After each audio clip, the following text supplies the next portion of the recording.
Friends, upcoming எபிசோட்ஸை miss பண்ணாமல் பார்க்கணுன்னா நம்ம சேனலை சப்ஸ்கிரைப் பண்ணிக்கோங்க. நிறைய பேர் சப்ஸ்கிரைப் பண்ணாமலே பார்த்துட்ருக்கீங்க. ஸோ நீங்கள் சப்ஸ்கிரைப் பண்ணுறது எங்களுக்கு ஒரு மோட்டிவேஷனாக இருக்கும். ஸோ ப்ளீஸ் சப்ஸ்கிரைப் பண்ணி சப்போர்ட் பண்ணுங்கள். தேங்க்யூ.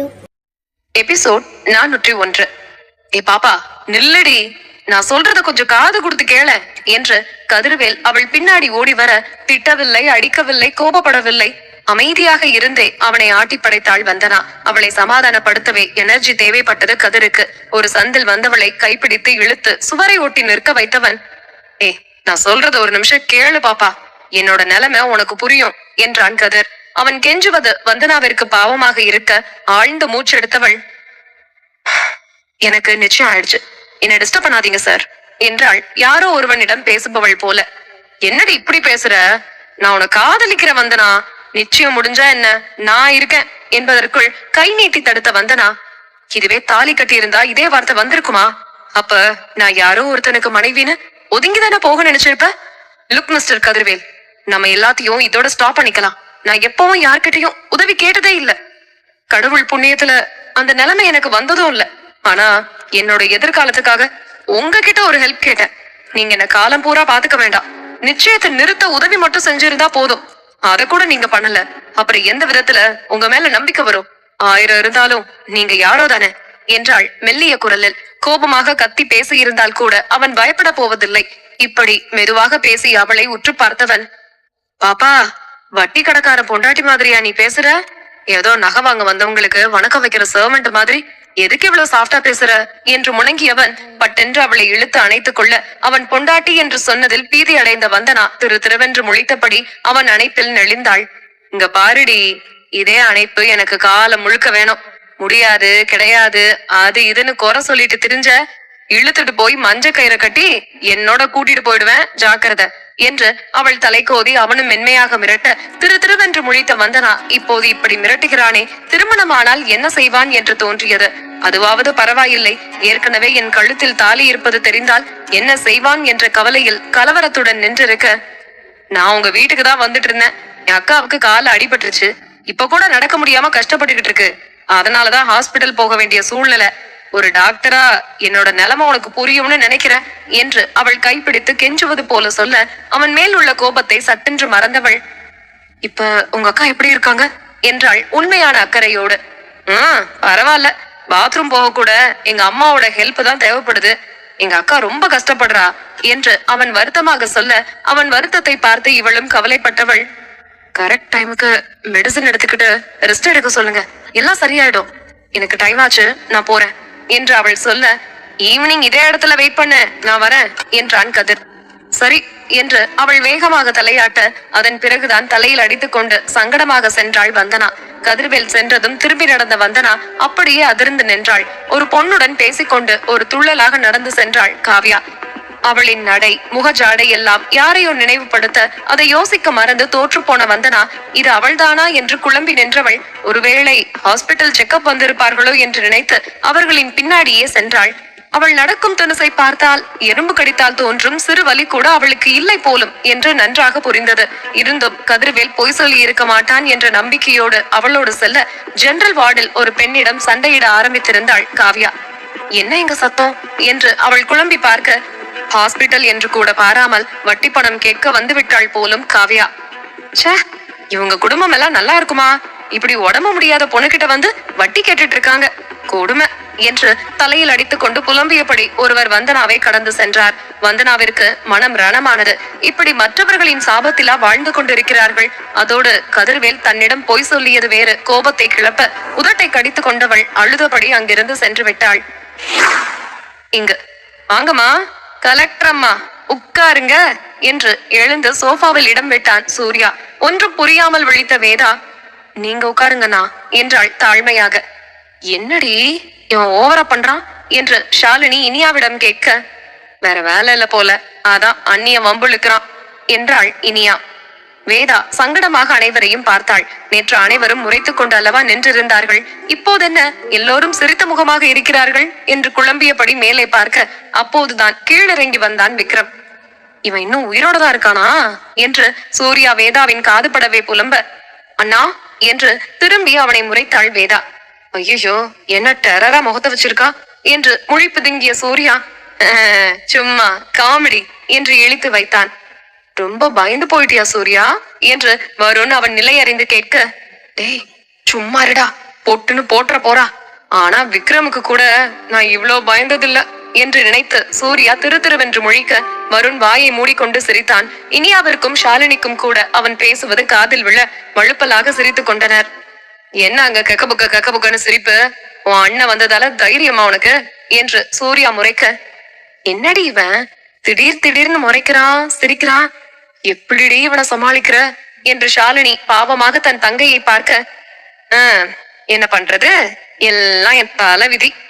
சில்கின்னு கூப்பிட்டு குலுக்கி நடந்து என்ன மயக்கிட்டான் படு பாவி என்று இனியா சத்தமாகவே சொல்ல, என்னடா உன் பொண்டாட்டி இப்படி காரி துப்புது என்று வருண் நக்கலாக கேட்க சூர்யா முகத்தில் எந்த மாற்றமும் இன்றி அப்போதும் சிரித்தபடி இனியாவை பார்த்து பல்லை இழிக்க, இங்க பாருங்க அண்ணி அவனுக்கு கொழுப்ப என்றாள் இனியா. விடு இனி, அண்ணனுக்கு உன் மேல செம்ம லவ் என்று பெருமையாக சொன்னாள் வேதா. 1000 இருந்தாலும் என் அண்ணன் தான் பெஸ்ட் என்று இனியா பாராட்டு மடல் வாசிக்க, யாரு ஓ அண்ணனா என்று முகத்தை சுளித்து பார்த்தாள் வேதா. எது கேட்டதோ இல்லையோ இதை மட்டும் விக்ரமின் லேசர் கண்கள் படம் எடுத்துக் கொண்டது. உனக்கு என்னடி குறை வச்சேன் என்று அவள் காது மடலை கடித்து துப்பாத குறையாக கேட்க, என்னாச்சு வேதா, எனிதிங் சீரியஸ் என்று மூக்கை நுழைத்தான் சூர்யா. ஒண்ணு இல்லனா என்ற வேதா விக்ரமை பயத்தோடு பார்க்க, எதுவா இருந்தாலும் இந்த அண்ணன் இருக்கேன், என் ஃப்ரெண்ட் ஒருத்தன் ஃபேமிலி கோர்ட்ல வக்கீலா இருக்கான், இப்படி சொன்னா போதும் 6 மாசத்துல டிவோர்ஸ் வாங்கி கொடுத்துருவான், நீ கவலைப்படாத வேதா என்றான் சூர்யா. என்னது டிவோர்ஸா என்று வாயை பிளந்த வேதா, ஏனா எங்களை பிரிக்கிறதுலயே குறியா இருக்கீங்க என்று கவலையாக கேட்டாள். இதுங்க தொல்ல வேற தாங்கல என்று விக்ரம் விலகி செல்ல, ஹலோ விக்ரம், வீட்டோட மாப்பிள்ள இப்படி நடுகால நின்னுட்டு குடும்ப விஷயம் பேசிட்டு இருக்கும் போது கண்டுகாம போறீங்களே என்ன அர்த்தம் என்று அவன் எகத்தாளமாக கேட்க நடந்து கொண்டிருந்தவன் சட்டென்று திரும்பி அவனை முறைத்தவன், நீ பேசுறதெல்லாம் கேட்க முடியாதுன்னு அர்த்தம் என்றான் கடுப்பாக. ஆஹா, ஏன் முடியாது, எதுக்கு முடியாது என்று அவன் ஒரு அடி முன்னாடி வர கை சட்டையை இழுத்து விட்ட விக்ரம் வா என்பது போல அழுத்தமாக அவனை பார்க்க, நீ ஏதோ வேலையா போற போல, போயிட்டு வா, நான் இங்கேயே வெயிட் பண்றேன் என்று பின்வாங்கினான் சூர்யா.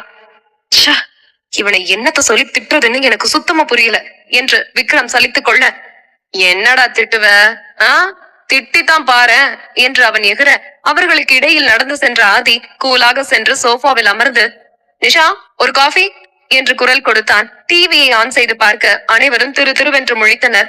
இப்படி ஒரு சண்டை நடக்கும் போது அசிங்கமாகிவிட்டதே என்று முழித்த சூர்யா, மாமா எனக்கு ஒரு நியாயம் கிடைச்சே ஆகணும் என்று ஆதி அருகில் சூர்யா அமர, என்ன நியாயம் கிடைக்கணும் உனக்கு என்று கம்பீரமான குரலில் கேட்டுக்கொண்டே உள்ளே நுழைந்தான் பிரகாஷ். இந்த ஆள் எங்கடா இங்க வந்தா என்று புலம்பிய சூர்யா, மாமா எனக்கு எந்த நியாயமும் கிடைக்க வேண்டாம், ஆபீஸ்க்கு டைம் ஆயிடுச்சு, நான் போறேன் என்று சூர்யா எழ அவனை பின்னாடி இருந்து இழுத்து அதே நிலையில் உட்கார வைத்த பிரகாஷ், இப்ப எதுக்கு எஸ் ஆகுற, உட்காரு என்று நக்கலாக சொல்ல, எதுக்கு என் மாப்பிள்ளைய டார்ச்சர் பண்ற என்று பிரகாஷின் கையை தட்டி விட்டான் ஆதி. ஏய் அவன் என் புள்ளடா என்று பிரகாஷ் எகிற, அது அப்படா, இப்ப அவன் என் மாப்பிள்ள என்று சூர்யாவை இந்த பக்கம் ஆதி இழுக்க, ஏய் அப்பாவையும் புள்ளையும் பிரிக்காதடா பைத்தியம் என்று பிரகாஷ் இந்த பக்கம் இழுக்க இருவரும் பலம் கொண்டு கடும் கோபத்தில் இழுக்க சூர்யாவின் சட்டை சர்ரென்று கிழிந்து இருவரின் கைக்கும் பாதி வந்துவிட்டது. அடச்சி என்று பெண்கள் சூர்யாவை முறைத்துவிட்டு ஓட சூர்யா தன் மாமனையும் அப்பனையும் சேர்த்து பார்த்தான். ஐயோ இவன் சும்மாவே ஓவரா பேசுவான் என்று முழித்த பிரகாஷ், அது வந்துடா என்று தொடங்க, போதும் என்று கை நீட்டி தடுத்தவன், நான் செவனேன்னு தானே போயிட்டு இருந்தேன், கூப்பிட்டு வச்சு எதுக்கு என் சட்டையை கிழிச்சிங்க என்று பிரகாஷை பார்த்து விட்டு அதே தோரணையோடு ஆதியை நோக்க, நான் லேசாதான் மாப்பிள்ளை பிடிச்சேன், உன் அப்பந்தான் என்றான் கண்களை சிமிட்டி. நீங்க பள்ளிக்கூடம் படிக்கும் போதே எதிரிங்கன்னு எனக்கும் தெரியும், அதுக்காக இப்படியா அழகான ஒரு பையனை இப்படி அறகுறையாக்கலாமா? இப்ப பாருங்க என்னோட தேக்கு மர உடம்ப பார்த்து பொண்ணுங்க எல்லாம் பயந்து ஓடி போயிட்டாங்க என்று அவன் சீரியஸாக சொல்ல, என்னது தேக்கு மர உடம்பா உனக்கா என்று இருவரும் ஒரே நேரத்தில் சொல்லி சிரிக்க பேந்த முழித்தான் சூர்யா.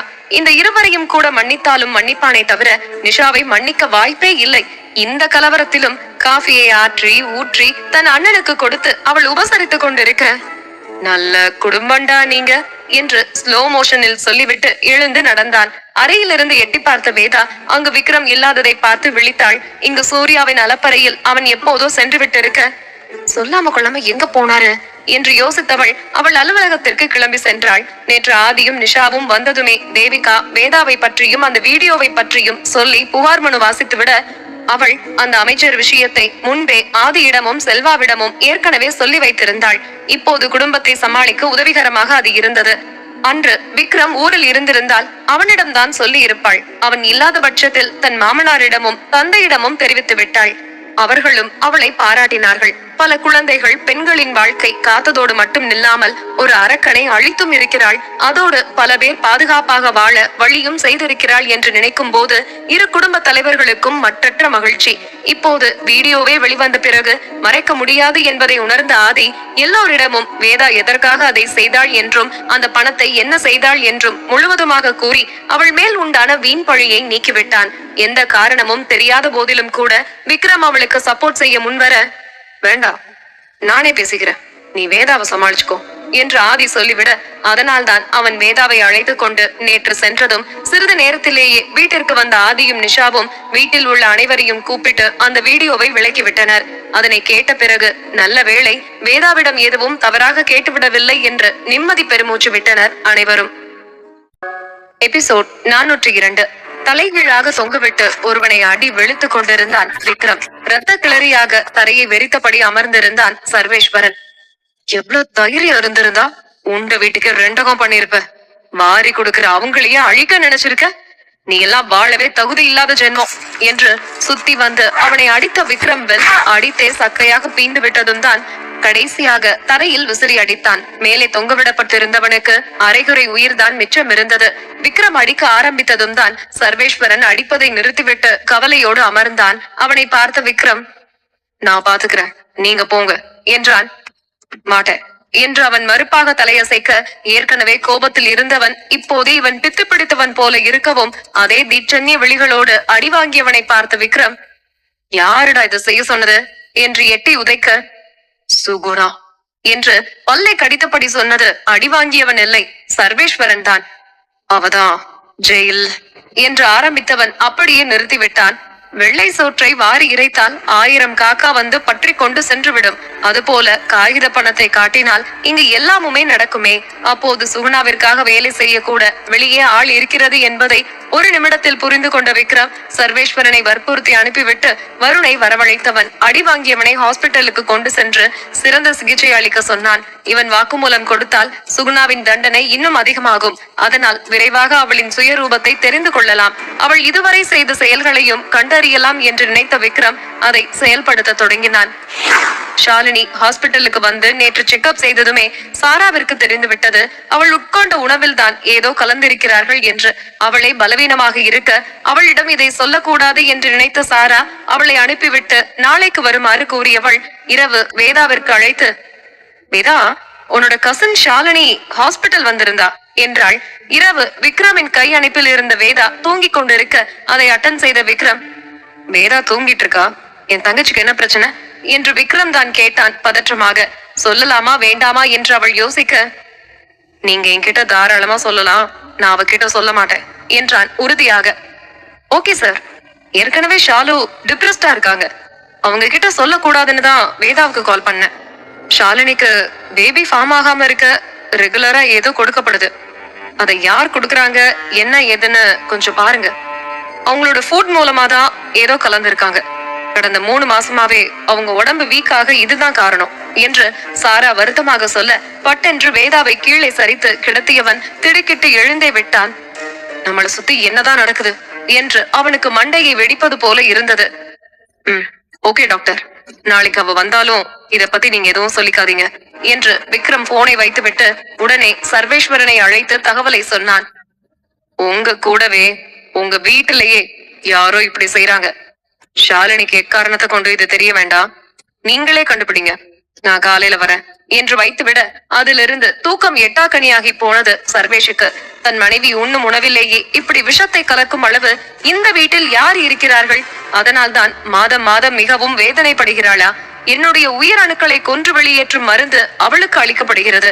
இதை யார் செய்வது என்று மூளையை கசக்கி யோசித்தவனுக்கு இப்போது 2 மாதத்திற்கு முன்பு வேலைக்கு சேர்ந்த சமையல்காரன் ஒருவனின் மீது படிந்தது சந்தேகம். சிறிதும் தாமதியாமல் எழுந்தவன் பட்டென்று திரும்பி தன் மனைவியை பார்த்தான். உடலை குறுக்கி வலியை பொறுத்து கொண்டு படுத்திருந்தவள் எக்காரணத்தை கொண்டும் அவனிடம் தன் வலியை வெளிப்படுத்தாமல் மாத்திரையின் விளைவால் தூங்கிவிட்டு இருந்தாள் ஷாலினி. அவள் ஒவ்வொரு நாளும் உட்கொள்ளும் உணவில் சேர்க்கப்படும் மாத்திரை மொத்தமாக வயிற்றில் தங்கி மாதவிடாயின் போது அவன் உயிரணுக்களோடு அவளுடைய சக்தியையும் மொத்தமாக வெளியேற்றி விடுகிறது.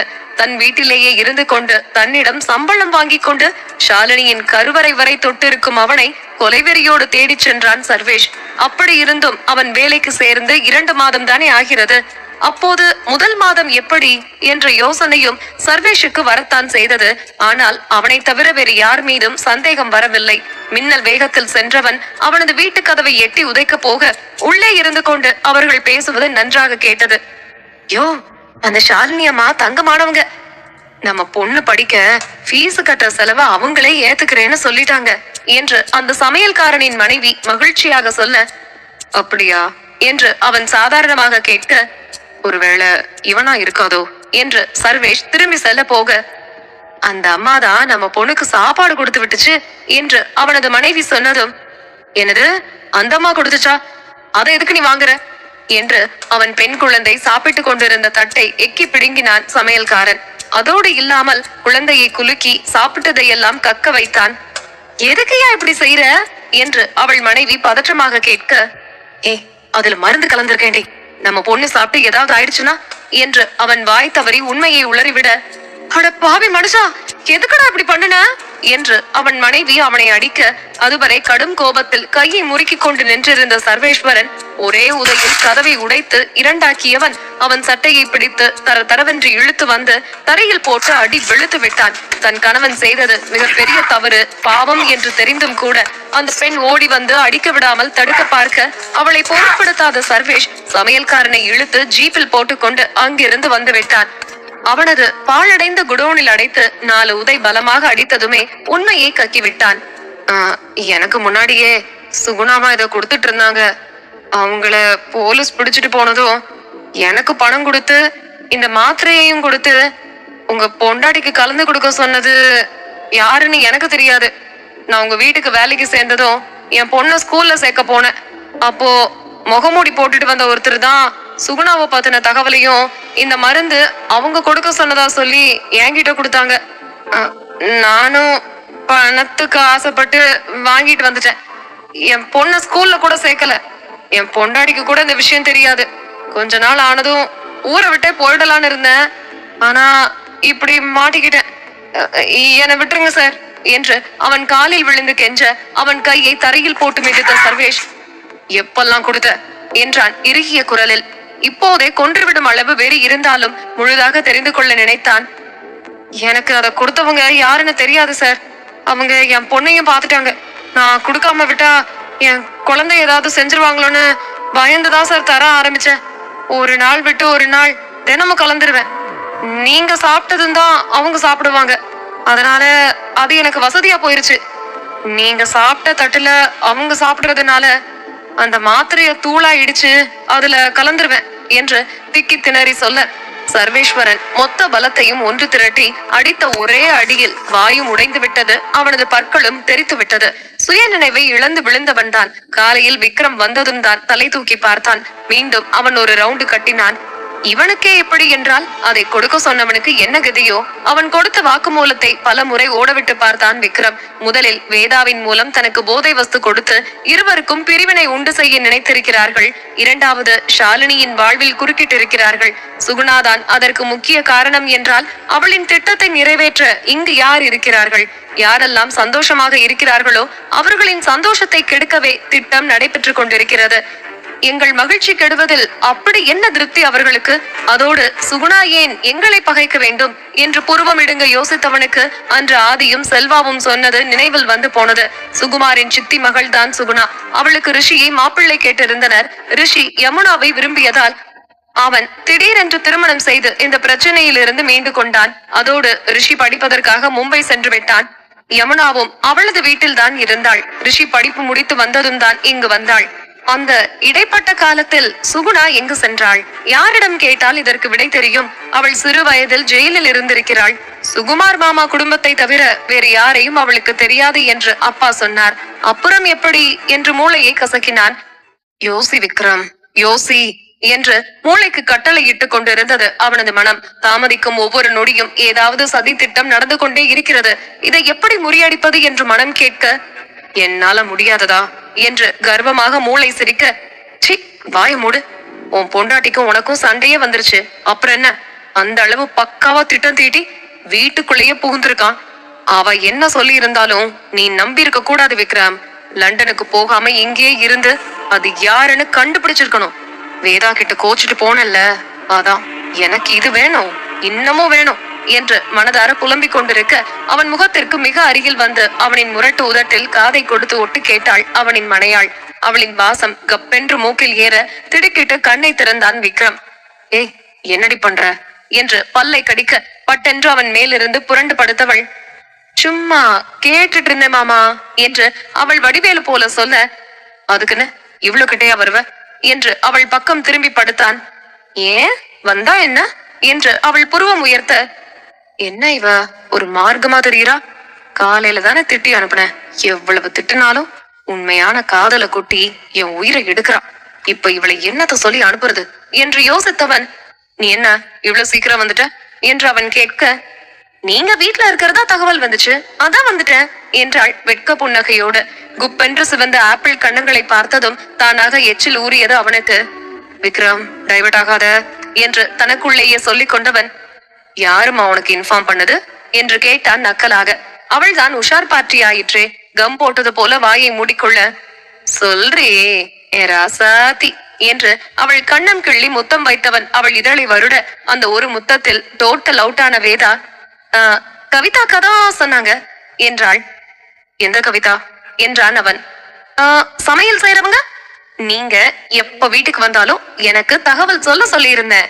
நீங்க 1 ஹவருக்கு முன்னாடியே வீட்டுக்கு வந்துட்டதா அவங்க போன்ல சொன்னாங்க, அதான் வந்துட்டேன் என்று அவள் சிரித்தபடி குதூகலிக்க அவளின் சிரித்த முகத்தை ரசித்த விக்ரம், இந்த வீட்டுல எத்தனை பேர் வேலை செய்யறாங்க, புதுசா வந்தவங்க யாரு, இதெல்லாம் உனக்கு தெரியுமா என்று கேட்டான் அவன். இதெல்லாம் உங்களுக்கு எதுக்கு மாமா என்று அவள் முழிக்க, கேட்டதுக்கு மட்டும் பதில் சொல்றி என்று அவளை இழுத்து அணைத்து கழுத்தில் முகம் புதைக்க, சமைக்க 2 பேர் இருக்காங்க, தோட்ட வேலைக்கு 3 பேரு, ஹவுஸ் கீப்பிங் 4 பேரு, வாட்ச்மேன் சேர்த்து 10 பேரு வேலைக்கு இருக்காங்க மாமா. அப்புறம் செக்யூரிட்டி 2 பேரு, இதோட என்னோட பாதுகாப்புக்கு 2 கான்ஸ்டபிள், அவ்வளவுதான் என்றாள்.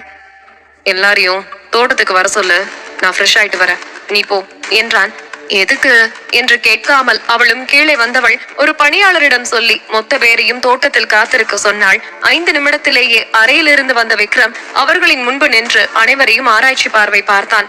அவன் வந்ததும் மரியாதையாக அனைவரும் எழுந்து நிற்க, உட்காருங்க, எதுக்கு நிக்கிறீங்க என்று அவர்களை கல் பெஞ்சில் அமர வைத்தவன் இவனும் எதிர் இருக்கையில் அமர்ந்து, எல்லாரும் சாப்பிட்டீங்களா என்று கேட்டான்.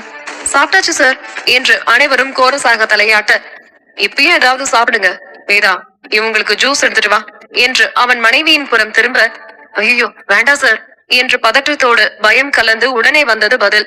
முதலாளியின் மனைவி தங்களுக்கு சேவை செய்வதா என்று மரியாதையை விட அவள் போட்ட ஜூஸை குடித்துவிட்டு எங்கு உயிர் பிழைப்பது என்ற அச்சம்தான் அனைவரின் முகத்திலும் இருந்தது. எபிசோட் 403. முதலாளியின் மனைவி தங்களுக்கு சேவை செய்வதா என்ற மரியாதையை விட வேதா போட்ட ஜூஸை குடித்துவிட்டு எங்கு உயிர் பிழைப்பது என்ற அச்சம்தான் அனைவரின் முகத்திலும் இருந்தது.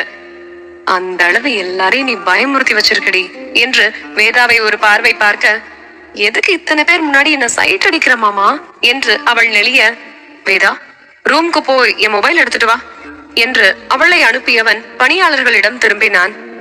எதுக்கு சார் எங்களை கூப்பிட்டீங்க என்று ஒரு பணியாள் பணிவாக கேட்க, உங்களோட வேலை பெர்ஃபெக்டா இல்ல, அதான் எல்லாரையும் செட்டில் பண்ணிடலாம்னு வர சொன்னேன் என்றான் இறுகிய குரலில்.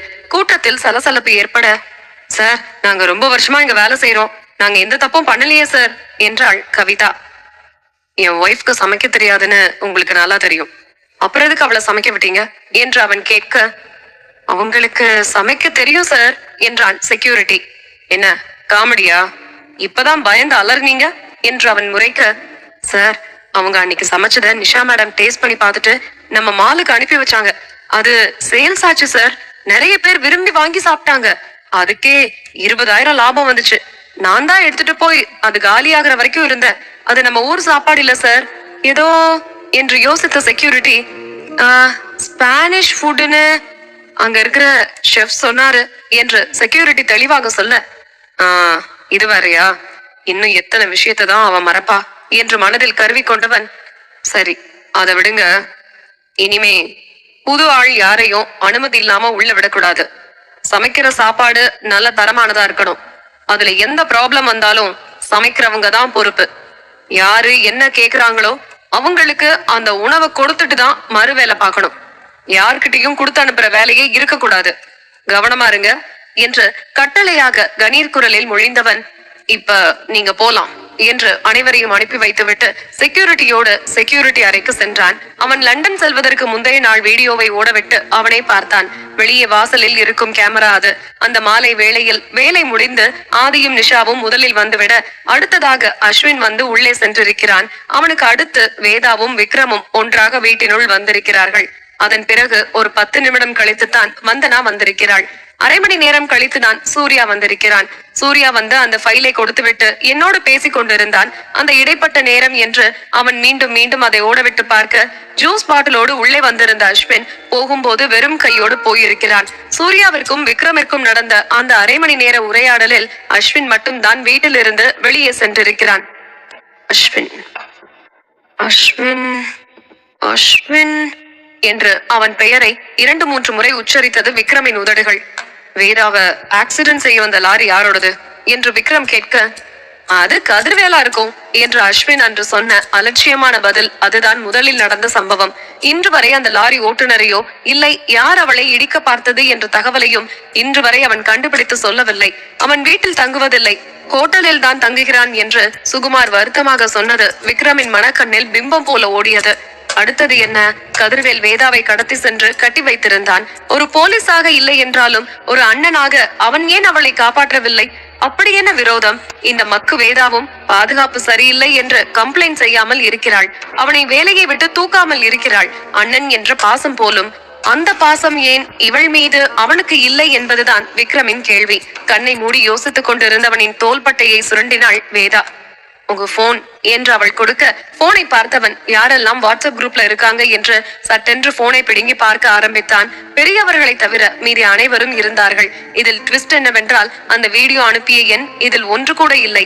அந்த வீடியோ அழிக்கப்பட்டு விட்டது என்றுதான் இருந்ததை தவிர யார் எண்ணிலிருந்து வந்தது என்று தெரியவில்லை. அஸ்வினும் குரூப்பில் இல்லை. அவன்தான் ஸ்விம்மிங் பூலில் இருந்து போனை எடுத்து சிம்மோடு சேர்த்து எரித்து விட்டானே. அன்று வந்தனாவிற்காக போன் நம்பர் வாங்கி அஸ்வினையும் குரூப்பில் சேர்த்து விட்டாள் சஞ்சனா. அதை கவனிக்காத ஆர்வக்கோளார் அஸ்வின் வேதாவை அழிப்பதையே பிரதான கொள்கையாக வைத்திருந்தவன் மினிஸ்டர் நம்பர் என்று நினைத்து வீடியோவை குரூப்பில் சென்ட் செய்து விட்டான். என்ன மாமா யோசிக்கிறீங்க என்று விக்ரமை பார்த்தாள் வேதா. நான் கேக்குறதுக்கு உண்மையா பதில் மட்டும் சொல்றியா என்று கேட்டான் அவன். நான் என்ன பித்தலாட்டக்காரியா என்று தோன்றியது வேதாவிற்கு. ஆனால் அவன் அப்படி கேட்டதோ வேறு விஷயத்திற்காக. அண்ணனை காப்பாற்ற மீண்டும் தெரியாமல் பொய் சொல்லி விடுவாளோ என்று அவன் முன்னெச்சரிக்கையாக கேட்க அவனை தவறாகவே புரிந்து கொண்ட வேதா, நான் உனக்கு உண்மையாதான் மாமா இருக்கேன், நீ எது வேணாலும் கேளு, நான் சொல்றேன் என்றாள். நீ அந்த அமைச்சரை ஷூட் பண்ண வீடியோ வெளியாகி இருக்கு, அது யார் அனுப்புனாங்க என்ன ஏதுன்னு நீ விசாரிக்கவே இல்லையா என்றான் குழப்பமாக. அந்த இடத்துல நானு அந்த அமைச்சர் இன்னும் 4 போலீஸ் தான் இருந்தாங்க, வேற யாரும் அதர் பர்சன்ஸ் இல்ல, அந்த 3 பேர்ல யாரோ ஒருத்தனோட வேலையாதான் இருக்கும் என்றாள் வேதா. அப்ப அந்த 4வது ஆள் யாரு? அவங்கள எதுக்கு விட்ட என்று அவன் நக்கலாக கேட்க, அது அஸ்வின் அண்ணாதான், அவர் எதுக்கு இதெல்லாம் செய்ய போறாரு, அவரை தவிர மீதி 3 பேர் மேலதான் எனக்கு சந்தேகமே, அவங்க மேல சிவியரா ஆக்ஷன் எடுக்க சொல்லியிருக்கேன், அஸ்வின் அண்ணன் கூட 2 நாள்லயே யாருன்னு கண்டுபிடிக்கிறதா சொல்லியிருக்காரு என்று அவள் எங்க அண்ணன் என்று பெருமையாக சொல்லிக் கொண்டிருக்க நாற்காலியில் இருந்து பட்டென்று எழுந்தவன் அவளை தாண்டி கடகடவென்று வெளியே சென்றான். மாமா, எங்க மாமா போற என்று அவன் பின்னாடியே அவளோட அவளை முறைத்தபடி பைக்கில் அமர்ந்து கிக் செய்து ஸ்டார்ட் செய்தவன், உட்காரு என்றான். அவள் மறுபேதும் கூறாமல் அமர்ந்து கொள்ள நேராக அஸ்வின் தினமும் தங்கும் ஹோட்டலுக்கு சென்றான். அங்கு அவன் 2 நாளைக்கு முன்பே வக்கீட் செய்துவிட்டு சென்றிருக்க அவன் இங்கு எத்தனை நாட்கள் இருந்தான், எப்போது வருவான், அவனை சந்திக்க வந்தவர்கள் யார் என்று பட்டியல் அனைத்தையும் கறந்து விட்டான் விக்ரம். சரியாக 3 மணி நேரம் ஆனது. ஹோட்டல் மேனேஜ்மெண்ட், நீங்க கேக்குறது மாதிரி எங்க கஸ்டமரோட தனிப்பட்ட விஷயங்களை தரமாட்டோம் சார் என்று கூறிவிட வேதா அடைய போகும் அதிர்ச்சி தெரியாமல் அவளது இன்ஃப்ளூயன்ஸை வைத்து அஸ்வினின் தகவலை தர சொன்னாள். அவளுக்கு துளி கூட அவன் மீது சந்தேகம் வரவில்லை. அந்த அளவு மிக சரியாக கவனமாக காய் நகர்த்தி இருந்தான் அஸ்வின். சார், அவர் மட்டும் இல்ல, அவர் கூட ஒரு பொண்ணும் தங்கியிருந்தாங்க என்று கூறியதோடு அதற்கான சிசிடிவி ஆதாரத்தோடு விக்ரம் கையில் ஒப்படைத்து விட அதை பார்த்த வேதா அந்த உண்மையை ஏற்றுக்கொள்ள முடியாமல் தலை சுற்றி கீழே விழ போனாள். அதற்குள் இடையோடு பிடித்து தன்னோடு அணைத்துக் கொண்ட விக்ரம், தேங்க்ஸ் என்று புன்னகையோடு அந்த மேனேஜரை அனுப்பியவன் கார் எடுத்து வர சொல்லி அங்கு சற்று பக்கத்திலேயே இருந்த அவனது ஐடி ஆபீஸில் அவனது தனிப்பட்ட அறையில் அவளை பின்புறம் வழியாக தூக்கி சென்று கிடத்திவிட்டு ஹோட்டலின் டெய்லி ரெஜிஸ்டரில் இருந்த மாதுரி போன் நம்பரை ட்ரேஸ் செய்ய சொன்னவன் சரியாக அஸ்வின் இப்போது புதிதாக வாங்கியிருக்கும் வீட்டிற்கே வந்துவிட்டான். நீச்சல் குளத்தோடு கூடிய பெரிய வீடுதான். சுகுமாரின் அயராத உழைப்பில் சம்பாதித்த பணம் இங்கு அவன் மகனின் கையில் தண்ணீராக செலவாகி இருக்கிறது. அப்பாவின் சொத்தை அனுபவிப்பது தவறு கிடையாது, ஆனால் தவறான முறையில் ஆக்கிரமித்தால் தவறுதானே. தன் மகன் இப்படி ஒரு வீடு வாங்கி தங்கி இருப்பது பிரியாவிற்கும் தெரியாது, அந்த குடும்பத்தில் உள்ள யாருக்கும் தெரியாது. விக்ரமை மனதை கொன்றுவிட்டு தான் மூளை சொன்ன அறிவுரையின் பேரில் தான் சிறு சந்தேகத்தோடு தான் அஸ்வினை தேடி வந்திருந்தான். ஆனால் அவன் ஒரு பொண்ணோடு லிவிங் லைஃப் வாழ்ந்து கொண்டிருப்பான் என்று கனவில் கூட நினைத்ததில்லை. கதவருகே சென்றால் வாட்ச்மேன் நின்று கொண்டிருக்க சற்று பக்கமாக வந்து சுவரகிரி குதித்து உள்ளே சென்றான். ராஜ மரியாதையோடு உள்ளே செல்வதோ இல்லை அந்த வாட்ச்மேனை அடித்து போட்டுவிட்டு உள் நுழைவதோ அஸ்வின் தப்பிக்க வழிவகுக்கும் என்று கணித்தவன் வேக எட்டுகளோடு தோட்டத்தை தாண்டி வீட்டருகே சென்றான். எந்த காரணத்தை கொண்டும் அவனை விடவும் கூடாது, அவனின் முழு நோக்கத்தை அறிந்து கொள்ளாமல் தப்பிக்கவும் விடக்கூடாது என்று உறுதிப்படுத்திக் கொண்டே சென்றான். இங்கு இப்போ உனக்கு வலிக்கலதான வைஷு என்று கேட்டு ஷாலினியை கவலையோடு பார்த்தான் சர்வேஷ். காலையில் வீட்டிற்கு அழைத்து வந்து விட்டுவிட்டு வெளியூர் போகிறேன், வருவதற்கு 1 வாரம் ஆகும் என்று சொன்னவன் இப்போது திடீரென்று மீண்டும் வந்து இன்ப அதிர்ச்சி கொடுத்ததோடு இல்லாமல் இப்படி கவலையாக இருப்பது ஏனோ என்று புரியாமல் பார்த்தாள் ஷாலினி. என்னாலதானே உனக்கு இந்த கஷ்டம் என்று அவன் எப்போதும் இல்லாமல் தாழ்மையாக எல்லாம் பேசிவிடவில்லை. மிகவும் இறுகிய குரலில் தான் கேட்டான். இப்போ இவன் மிரட்டானா பாசமா பேசுறானா என்று முழித்த ஷாலு, எனக்கு எந்த கஷ்டமும் இல்லையே சர்வா என்றாள் புன்னகை முகமாக. பொய் சொல்லாத வைஷு, நீ டாக்டர் கிட்ட ரொம்ப பெயினா இருக்குன்னு சொன்னல, இப்ப எப்படி இருக்கு என்றான். சொன்னேன்தான், அவங்கதான் வலிக்காம இருக்க டேப்லெட் கொடுத்தாங்களே, இப்ப சரியா போச்சு என்றாள் புன்னகையோடு. குழந்தையை போல சிரிப்பவளை தன் தோளோடு சாய்த்து கொண்டான். அவளும் அவனோடு ஒன்றினாள். அந்த ஏகாந்த மனநிலை அவளுக்கும் பிடித்திருந்தது. கஷ்டப்பட்டு முழு ஈடுபாட்டோடு சமைத்த உணவை நன்றாக இருக்கிறது என்று கணவன் பாராட்டும் போது கிடைக்கும் மகிழ்ச்சியை விட சோர்ந்த நிலையிலும் மனம் வேதனை அடையும் போதிலும் அனுசரணையாக 2 வார்த்தை பேசி எதிலும் யோசிக்க விடாமல் அவர்களின் மன அழுத்தத்தை போக்கும் கணவனை அந்த நேரத்தில் எதிர்காலத்தின் ஒளியை போல தெரிவான். தான் சரியானவனைத்தான் கண்டெடுத்திருக்கிறோம் என்ற மகிழ்ச்சியும் அவனின் அரவணைப்பில் கிடைத்த கதகதப்பிலும் சிட்டுக்குருவியை போல அவனோடு ஒன்றினாள் ஷாலினி. அவன்தான் தனக்கு ஆறுதல் என்று ஷாலினி நினைத்து கொண்டிருக்க அவள்தான் தனக்கு பேராதரவு. அவள் இல்லை என்றால் சர்வா இல்லை என்ற நிலைக்கு வந்துவிட்டான் அவன். ஹாலில் அமர்ந்திருந்த அவர்கள் இருவரையும் பார்த்து மாலை நேரம் வீடு திரும்பிய அனைவருக்கும் வெட்கம் வேறு வந்து ஒட்டிக்கொள்ள அவரவர் அறைக்கு சத்தமில்லாமல் சென்று விட்டனர். யாரும் வருவதையும் போவதையும் கூட கண்டு கொள்ளாத காதல் புறாக்கள் தங்களின் உலகில் சஞ்சரித்துக் கொண்டிருந்தது. இங்கு கண்ணை கசக்கியபடி எழுந்து அமர்ந்தாள் வேதா. அந்த அறையை பார்த்ததும் குழம்பி போனவள் எழுந்து சென்று அங்கிருந்து ஒரு கதவை திறக்க விக்ரமின் ஆபீஸ் அறை இருந்தது.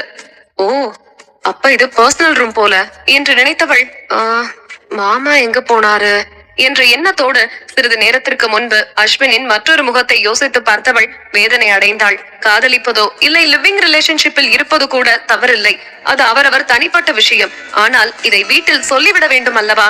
எதற்கு வந்தனாவின் வாழ்க்கையையும் வீணாக்க நினைக்க வேண்டும் என்று அஸ்வின் மேல் கோபமும் வெறுப்பும் உண்டாகியது. இந்த செய்தியை கேட்டால் வீட்டில் இருப்பவர்கள் என்ன நினைப்பார்கள், எப்படி வருந்துவார்கள்? அதோடு பிரியா அம்மா தாங்குவாரா என்று வருந்தியவள் குழப்பத்தோடு நிற்க பின்னாடி இருந்து கதவு திறக்கப்படவும் அந்த சத்தத்தில் பட்டென்று திரும்பி பார்த்தாள். விக்ரம் தான் வந்திருந்தான். உடனே அவனிடம் ஓடினாள். மாமா, எங்க போனீங்க? அந்த அஸ்வின் என்ன மாமா இப்படி பண்ணிருக்கான் என்று அவள் கவலையோடு கேட்க, என்ன செஞ்சா என்று திரும்பி அவளையே கேட்டான் விக்ரம். தெரியாத மாதிரி நடிக்காதீங்க மாமா. யாரோ மாதுரிங்கிற பொண்ணு கூட ஒன்னா ஒரே ரூம்ல ஹோட்டல்ல இத்தனை நாள் இருந்திருக்காரு.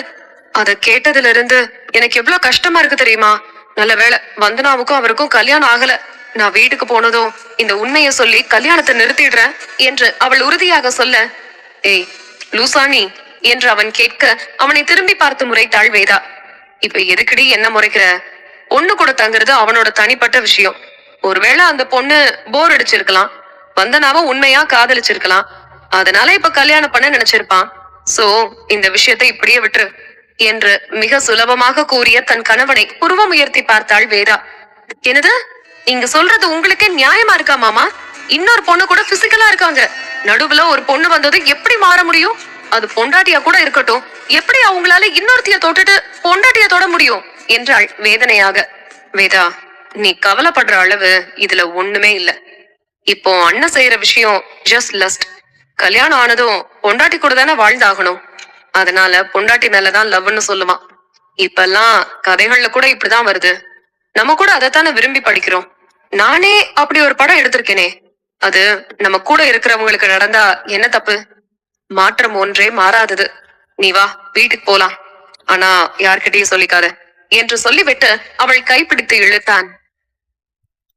எபிசோட் 404. வேதாவை சமாதானப்படுத்தி வீட்டுக்கு அழைத்து செல்ல முயன்றான் விக்ரம். அவன் கையை உதறிய வேதா, உங்க தங்கச்சி வாழ்க்கை கேட்டு போறதுல உங்களுக்கு விருப்பமா மாமா? சப்போஸ் நான் உங்களுக்கு சலிச்சுட்டா நீங்களும் இப்படித்தான் செய்வீங்களா என்று கடினப்பட்டு கேட்டுவிட்டு அவனை பார்க்க கையை கட்டி கொண்டு அவளை அழுத்தமாக பார்த்தவன், உன் தொல்லையே தாங்க முடியல, இதுல இன்னொரு தொல்லையை தேடி போவனா? சத்தியமா போக மாட்டேன் என்றான் நக்கலாக. மாமா என்று அவள் கோபமாக கத்த, இப்ப என்னடி பண்ண சொல்ற என்றான் சலிப்பாக. வீட்டுல சொல்லி கல்யாணத்தை நிறுத்துங்க என்றாள் கராராக. அந்த நல்ல காரியத்தை நீயே செய், வா என்று அவளை இழுத்து கொண்டு வீட்டுக்கு சென்றான். வீட்டிற்கு வந்து காரை போர்ட்டிகோவில் நிறுத்தியதுதான் தாமதம். சட்டென்று இறங்க போனவளை தடுத்து நிறுத்தினான். என்ன என்று அவள் எகிற, சும்மா ஒரே ஒரு கிஸ் என்று அவளை நெருங்க வாயை மூடிக்கொண்டு பின்னாடி நகர்ந்தாள். ஆசைய பாரு என்று அவளிடம் நெருங்கியவன் 2 ஆப்பிள் கன்னத்திலும் முத்தம் பதித்து விட்டு நிமிர, அப்போது வாயிலிருந்து கையை எடுக்காமல் இருக்கவும், ரொம்ப துளிர் விட்டு போச்சுடி உனக்கு என்று மனதில் நினைத்து புலம்பியவன் அவள் இடுப்பில் ஒரு கரம் கொடுத்து கழுத்தில் முகம் புதைத்தவன். மாலை நேரத்தில் சில்லிட்ட அவளது தேகத்தில் அவன் அருகாமையின் காரணமாக பூனை முடிகள் சிலிர்த்தெழுந்தது. மாமா என்று ஸ்ட்ராபெரி உதட அசைய தொண்டைக்குழி ஏறி இறங்கி அவளின் கழுத்துக்கு கீழே முத்தம் வைக்க அவள் வாயிலிருந்த கை தானாக கீழே இறங்கியது. கூச்சத்தில் நெளிந்தாள் வேதா. அவன் இதழ்களாலேயே அவளுடைய உதட்டை பூட்டிக்கொள்ள கொடி போல வந்து அவன் மேல் விழுந்த வேதா அவனை கட்டி கொண்டாள். முத்தமிட்டு மூச்சிறைக்க செய்தவன் மூச்சு திணறிக் கொண்டிருந்தவளை இழுத்து எலும்புகள் முறியும் அளவு இறுக்கி அணைத்துக் கொண்டான். எம்புட்டு வெறி இவனுக்கு என்று அவளால் நினைக்காமல் இருக்க முடியவில்லை. ஏய் என்றான் அவள் காதோரம். என்ன மாமா என்றாள் எழும்பாத குரலில்.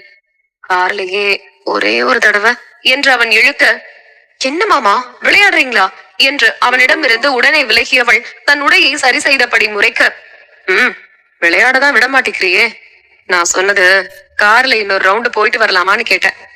உன் நினைப்புதான் அதுலயே இருக்கு என்று முழு பழியையும் அவள் மீது போட்டு தப்பித்தவன், சீக்கிரம் வாடி முடியல என்று காதோரம் சொல்லிவிட்டு பட்டென்று காரை திறந்து கொண்டு அவன் செல்ல, மந்திரத்து விட்ட கோழியாக நின்று கொண்டிருந்தவள், என்ன இவரு இப்படியெல்லாம் பேசுறாரு என்று முழித்தபடி உள்ளே சென்றாள். இன்னும் திருமணத்திற்கு 3 தினங்கள் தான் இருக்கிறது என்பதால் பெண்கள் அனைவரும் புடவைகள் வரவழைத்து வீட்டின் ஹாலிலேயே அமர்ந்து பார்த்து கொண்டிருந்தனர். வந்தனாவின் தோளில் மாம்பழ நிறத்தில் தங்க இழையோடு கூடிய பட்டுப்புடவையை வைத்து அழகு பார்த்து கொண்டிருந்தாள் பிரியா. அண்ணி, என் மருமகளுக்கு இது நல்லா இருக்குதானே என்று பிரியா புன்னகை முகமாக கேட்க, சூப்பர் என்றாள் நிஷா. அத்த, அவளுக்கு அந்த கலர் பிடிக்காது, வேற கலர் பாருங்க என்று சஞ்சனா சொல்ல, இதோ பாத்துட்டா போச்சு என்று பீகாக் கலரில் வெள்ளி ஜரிகை வைத்தது போல பனாரசி பட்டை எடுத்து பார்த்தாள் பிரியா. வந்தனா அமைதியாக அமர்ந்திருக்க, ஏய் உனக்கு எது பிடிச்சிருக்கோ அதை செலக்ட் பண்ணி எடு. அப்புறம் உன் ஃப்ரெண்ட்ஸ் கிட்ட சாரீஸ் நான் எடுக்கல, எங்க அம்மாவும் அத்தையும் தான் எடுத்தாங்க, அதனாலதான் எனக்கு செட் ஆகலன்னு சொல்லி எங்களை அசிங்கப்படுத்திடாத என்று யமுனா மகளின் தோளை தட்ட, அம்மா அவ என்னைக்குமா அப்படி சொல்லியிருக்கா? நான் தான் எல்லா ஃபங்க்ஷன்லயும் உங்களை அசிங்கப்படுத்துவேன் என்று சஞ்சனா பெருமையாக சொல்ல, உன்னை பத்தி தான் தெரியுமே, வாயை மூடிடி வாயாடி என்று அவளை திட்டினாள் யமுனா. பெரியம்மா என்று அவள் சினுங்கிக் கொண்டு நிஷாவிடம் செல்ல, யமுனா எதுக்கு அவளை திட்டிக்கிட்டே இருக்க? உனக்கு என்ன பிடிக்குதோ அதை போய் எடுத்துக்கோ சஞ்சு என்று நிஷா அவளை ஊக்கப்படுத்த, தேங்க்ஸ் மா என்றவள் அனைத்து புடவைகளையும் வாரி சுருட்டி கொண்டாள். புத்தி போகுதா பாரு, அவளோட அப்பனாட்டமே அலையுது என்று யமுனா அவள் தலையில் தட்ட, ஏய் யமு எதுக்கு அவளை திட்டிட்டே இருக்க? சஞ்சு நீ இங்க வா என்று அவளை தன்னோடு அமர்த்தி கொண்டாள் அஞ்சலி. இவர்களின் சம்பாஷணைகளை கேட்டபடி வராண்டாவை தாண்டி உள்ளே வந்த விக்ரமும் வேதாவும் அப்படியே நிற்க, ஏய் வாடி, உனக்கு எத்தனை தடவை போன் பண்றது, நீ எடுக்கவே இல்ல, எங்க போயிருந்தீங்க ரெண்டு பேரும் என்று அஞ்சலி கேட்டபடி சில புடவைகளை எடுத்து வேதாவின் முன்பு வைத்தாள். சும்மா வெளியே போயிட்டு வந்தோமா என்றவள் திரும்பி விக்ரமை பார்த்தாள். முகம் முழுக்க மகிழ்ச்சியோடு அனைவரும் இருக்க சட்டென்று அஸ்வின் பற்றிய உண்மைகளை கூறி அவள் இந்த சந்தோஷ நிலையை மாற்ற விரும்பவில்லை. அதிலிருந்து ஒரு புடவையை எடுத்தவள், இது எனக்கு ஓகே என்று சொல்லிவிட்டு கடகடவென்று மேலே சென்றாள். அவளோடு வந்த விக்ரம் கதவை லாக் செய்தவன், என்னடி சொல்லலையா என்று நக்கலாக கேட்க இயலாமையோடு அவனை பார்த்தாள் வேதா. அவள் முகத்தில் உள்ள வேதனையை அவனாலும் உணர முடிந்தது. இதற்கே இப்படி என்றால் அவளுக்கும் தனக்கும் ஏற்பட்ட பிரச்சனைக்கும் அவன்தான் முக்கிய காரணம். அதோடு ஷாலினியின் நிலைக்கும் அவன்தான் காரியகர்த்தா என்று தெரிந்தால் இந்நேரம் எதை பற்றியும் யோசிக்காமல் சொல்லி இருப்பாள் என்பதை நன்றாக அறிந்த விக்ரம் அதனால்தான் அவளிடம் எதை பற்றியும் சொல்லாமல் வம்பிழுத்துக் கொண்டிருக்கிறான். இவன் ஏன் இதை இவ்வளவு கேஷுவலாக எடுத்துக் கொள்கிறான் என்று நினைத்த வேதா, மாமா வந்தனா ரொம்ப பாவம் என்று சொல்ல அவள் இடுப்பை வருடியபடி அவளை தன்னோடு கட்டிக்கொண்டு தோளில் கையை போட்டவன் அவள் மூக்கோடு மூக்கு உரசினான். இங்க என்ன கலவரம் போயிட்டு இருக்கு, இவன் என்ன இப்படி எல்லாம் செய்யறான் என்று மனதில் நினைத்தவள், மாமா என்று உதட்டை அசைக்க, எல்லாத்தையும் என்கிட்ட விட்டுடி, நான் பாத்துக்கிறேன் என்றான் ஹஸ்கி வாய்ஸில். அவன் சொன்னது இப்போது இருக்கும் பிரச்சனையை. ஆனால் அவளோ, உங்க கூட தானே மாமா இருக்கேன் என்று அவள் வெட்கத்தோடு சொல்ல, ஏய் நான் பிரச்சனைய சொன்னேன்டி, நீ உன்னை என்கிட்ட விட போறியா என்றான் குறும்பு புன்னகையோடு. அப்போதுதான் அவன் சொன்னதை தவறாக புரிந்து கொண்டு பதில் சொன்னதை உணர்ந்த வேதா அசடு வழிய தலை குனிந்தாள். விடுடி, இதுக்கே வைக்கப்பட்டா எப்படி, ரெண்டதையும் என்கிட்டயே விட்டுடு, ஹம்பலா பாத்துக்கிறேன் என்று அவன் ஒரு மார்க்கமாக சொல்ல, போடா என்று அவள் திமிரிக் கொண்டு ஓட ஒரே ஏட்டில் அவளை பிடித்தவன், ஃப்ரெஷ் ஆயிட்டு கீழே போய் நல்ல புடவையா செலக்ட் பண்ணிக்கோ, அப்பதான் மேரேஜ்ல பொண்ணு மாப்பிள்ள பக்கத்துல நின்னு போட்டோ எடுத்தா நல்லா வரும் என்றான் நக்கலாக.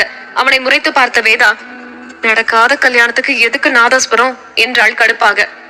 கல்யாணம் கண்டிப்பா நடக்கும், யூ டோன்ட் வரி பேபி. அப்புறம் இப்படியே கிட்ட உரசி உரசி நின்னு காண்ட கிளப்பாத, பாஞ்சிடுவேன் பாத்துக்க என்று அவள் மூக்கை பிடித்து நறுக்கென்று கடிக்க, ஒரு தினசாத்தான் தெரியறா என்று அவள் முணங்கிவிட்டு செல்ல அவள் கூறியது விக்ரம் காதில் நன்றாக விழுந்துவிட, ரொமான்ஸ் படத்துலதான் எடுப்பீங்களா, நிஜத்துல இல்லையான்னு கேட்டது இந்த வாய் தானே, இப்ப என்னடி என்றவன் விட்ட இடத்திலிருந்து மீண்டும் கட்டி கொண்டான் அவளை. ரூம்குள்ள வந்ததும் நல்லாதான் பேசுறான், எல்லாம் முடிச்சு வெளியே போகும்போதுதான் அழ வச்சு அனுப்புறான், இப்படி ஒரு பாலிசியை வச்சிருக்கிறவன் கிட்ட என்னத்த பேச என்று அவள் நெளிந்தபடி நினைக்க, ஏய் பதில் சொல்லுடி என்று பின்னங்கழுத்தை கடித்தான். எதுக்கு மாமா கண்ணுல படுற இடத்துல எல்லாம் கடிக்கிறீங்க, வலிக்குது போங்க என்று அவள் உதட்டை பிதுக்க விக்ரம் அவளை மேலும் இறுக்கி அணைத்தான். அப்போது வேதா, மாமா எனக்கு ஒரு சந்தேகம் என்றாள் குழப்பமாக. இந்த மாதிரி எதுவும் நடக்க கூடாதுன்னு தானே ரொமான்ஸ் மூட் ஸ்டார்ட் பண்ண, இப்ப இவ என்னத்த கேட்பான்னு தெரியலையே என்று முழித்த விக்ரம், கேளும் கேட்டு தொலையும் என்றான் நக்கலாக. அது ஒண்ணுல்ல மாமா, நீங்க டைரக்டர் தானே என்று அவள் மிக பெரிய கேள்வியை கேட்க விக்ரம் அவளை முறைத்த முறைப்பில் நாக்கை கடித்துக் கொண்டவள், ஆமான்னு சொல்லுங்க மாமா என்றாள். ஆமா அதுக்கு என்ன இப்போ என்றான். டைரக்டர் எல்லாம் சீன் கிரியேட் பண்ணி நடிக்க சொல்லி தருவாங்க, நடிச்சு கூட காமிப்பாங்க, சப்போஸ் ஒருத்தவங்களுக்கு டயலாக் பேச வரலனா என்ன பண்ணுவாங்க என்றாள் ஆர்வமாக. நான் எப்படி பேசணும்னு மாடுலேஷன் செஞ்சு காட்டுவேன், பேசி காட்டுவேன், கொஞ்சம் இல்ல ரொம்பவே கராரா இருப்பேன், தானாவே அவங்க பயத்துல பேச ஆரம்பிச்சிருவாங்க என்றான். ஓ அப்ப ஃபைட் சீன் சரியா வரலனா நீங்க ஃபைட் பண்ணி காட்டுவீங்களா என்று அவள் நக்கலாக கேட்க, அதுக்கெல்லாம் ஃபைட் மாஸ்டர் இருப்பாங்க, அவங்க சரி பண்ணியும் எனக்கு பிடிக்கலனா நானே செஞ்சு காட்ட வேண்டியது வரும் என்றான் பொறுமையாக. ஓ என்று அவள் இழுக்க, ஏதோ பெருசா பிளான் பண்றா விக்ரம் என்று மனதில் நினைத்துக் கொண்டு அவன் அசராமல் நிற்க, ஒருவேளை டான்ஸ் சரியா வரலனா என்று அவள் ஆர்வமாக கேட்க, ஏய் இப்போ உனக்கு என்னதாண்டி பிரச்சனை என்றான் சலிப்பாக. அது அது வந்து மாமா என்று அவன் சட்டை பட்டனை திருகியவள், ஒருவேளை முத்த காட்சி சரியா வரலனா நீங்க கிஸ் பண்ணி காமிப்பீங்களா என்று கேட்டாள் தயக்கமாக. ஐயோ, இந்த பொண்டாட்டிகளுக்கு மட்டும் எப்படிதான் இந்த மாதிரி கேள்வி எல்லாம் தோணுமோ என்று முணங்கியவன், அந்த யோகேஷ் சினிமா துறையில தானே இருக்கான், வருண் அன்னைக்கு உன்கிட்ட எல்லாத்தையும் சொல்லி இருப்பான்னு நினைக்கிறேன். நீ அவனை பார்க்க போனது உண்மைதான், பணம் எடுத்தது உண்மைதான், பட் நீ அவன்கிட்ட கொடுத்த அந்த ஃபைல் மட்டும்தான் என்னோடது.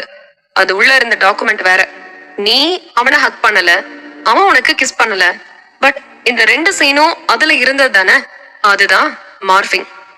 ஒரு தடவை உன்னோட ஃபேஸ கேமராவில காப்பி பண்ணி காட்டிட்டு அதுக்கப்புறம் உன்ன மாதிரியே ட்ரெஸ் பண்ணி நடை உடை பாவனை எல்லாத்தையும் செட் பண்ணி இன்னொரு பொண்ணு கூட அந்த 2 காட்சியும் எடுத்து செட் பண்ணி இருக்கான். முதல்ல பார்த்தது எனக்கு கோபம் வந்துச்சு, உண்மைதான். என்னோட பொண்டாட்டிய யாராவது வேற ஒருத்தன் தொட்டு பேசினா கோபம் வரத்தானே செய்யும். பட் கண்ணால் பார்ப்பதும் போய் காதார கேட்பதும் போய் தீர விசாரிப்பதே மெய். இந்த பழமொழி இப்ப அஸ்வினுக்கு கூட பொருந்தி இருக்கு. நம்ம கண் எதிரே தப்பு நடந்தா கூட பதட்டம், கோபம், ஈகோ எல்லாத்தையும் விட்டுட்டு ஆழமா யோசிச்சாலே பதில் கிடைச்சிடும். நான் அத நிறைய முறை பார்த்தேன். உனக்கு பதிலா அவனோட நடிச்ச பொண்ணோட கண் உன்ன மாதிரி ஷார்ப் ஐஸ் இல்ல.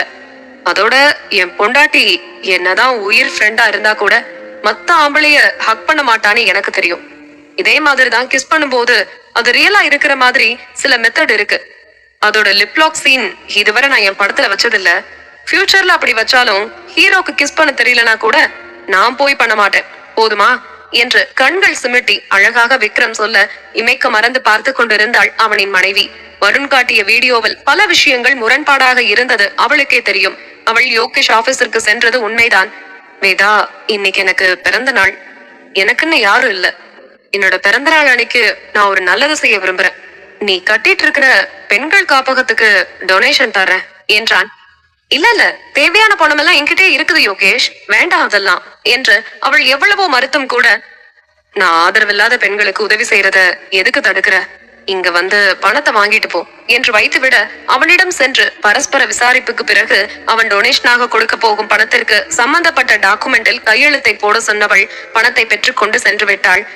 இதுதான் அங்கு நடந்தது. ஆனால் அதை வேறு மாதிரி கிரியேட் செய்து அவன் மோசடி செய்வான் என்று நினைக்கவில்லை. அந்த வீடியோவை பார்த்த அன்றே விக்ரமிடம் சொல்லி புரிய வைத்து விட நினைத்தாள். ஆனால் உன் கணவனுக்கு உன் மீது துளியும் நம்பிக்கை இல்லை என்று வருண் சொன்னதால் தான் தனக்குள்ளேயே அந்த உண்மையை புதைத்துக் கொண்டாள். ஆனால் இப்போது தன் கணவனே அதை கண்டுபிடித்ததோடு தன்னை நம்புகிறான் என்ற எண்ணம் முகத்தில் மகிழ்ச்சியை தோற்றுவிக்க அவன் முகத்தை கையில் ஏந்திய வேதா நெற்றியில் இதழ் பதித்தாள். இங்கு கூட என்று குறும்பு புன்னகையோடு அவன் இதழை காண்பிக்க மெலிதாக சிரித்தவள், ஆசை பாரு என்று முணங்கிவிட்டு ஓட பார்க்க சட்டென்று அவளின் கைப்பிடித்து இழுத்து படுக்கையில் தள்ளியவன், ஏன் ஆசைப்பட்டா என்ன, நிறைவேற்ற மாட்டியா? சும்மா இருந்த என்ன கிஸ்ஸின் பத்தி எல்லாம் யோசிக்க வச்சது நீதானே, அனுபவிரா சாதி என்று அவள் இதழில் கவி தீட்ட ஆரம்பித்தான். வன்மையான அவன் முத்தத்தில் துடித்து நெளிந்தாள் வேதா. மாமா, 2 தடவை தான் நம்மளையும் மீறி தப்பு நடந்து போச்சு, திரும்ப வேண்டாம் என்று மூச்சு வாங்க பின்வாங்கிய வேதாவை ரசனையாக பார்த்தவன், வெறும் 2 தடவை தானா என்று அவன் நக்கலாக கேட்க அவள் முகம் குப்பென்று சிவந்து விட்டது. யாருக்கு தெரியும், ஆனால் 2 தடவை இல்லை பல தடவை என்று இருவருக்குமே தெரியும். அந்த எண்ணம் வேறு வந்து இம்சைக்க வாய் சம்மதம் சொல்வதற்குள் கண்கள் கொக்கியில் மாட்டிக்கொண்ட மீனை போல சிறைப்பிடிக்கப்பட்டது. அவளை ஒரே ஏட்டில் பிடித்தவன் தூக்கி கொண்டு குளியலறை சென்றான். மாமாவுக்கு ரொமான்ஸ் மூடு ஸ்டார்ட் ஆயிடுச்சு என்று அவள் சத்தமாக சொல்ல அவளை பாத்டபில் இறக்கி விட்டவன், எந்த மூடு ஸ்டார்ட் ஆகல, நீ குளிச்சிட்டு வா என்று கதவை சாத்திக் கொண்டு அவன் செல்ல பாவமாக முழித்தாள் அவனின் மனைவி. அவன் வெளியே வரவும் சூர்யா அழைக்கவும் சரியாக இருந்தது. உடனே அழைப்பை ஏற்ற விக்ரம், என்னடா முடிஞ்சுதா என்றான் ஆர்வமாக.